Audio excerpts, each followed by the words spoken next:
ମୁଁ ଆଜି ଶାଳପତ୍ର ନେବା ପାଇଁ ଆସିଛି। ଆଉ ଶାଳପତ୍ରରେ ଆଜି ମାଉଁସ ପତୁଆ କରିବା। ଏଇ ଦେଖନ୍ତୁ ଶାଳପତ୍ର, ଏଥିରେ ଆଜି ମାଂସ ପତୁଆ କରିବା।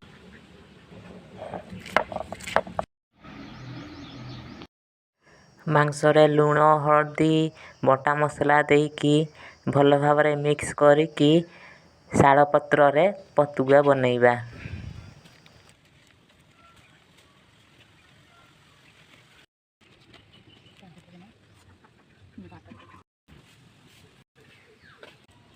ମାଂସ ପତୁଆ ପାଟିକୁ ଲାଗେ ଭାରି ସୁଆଦିଆ।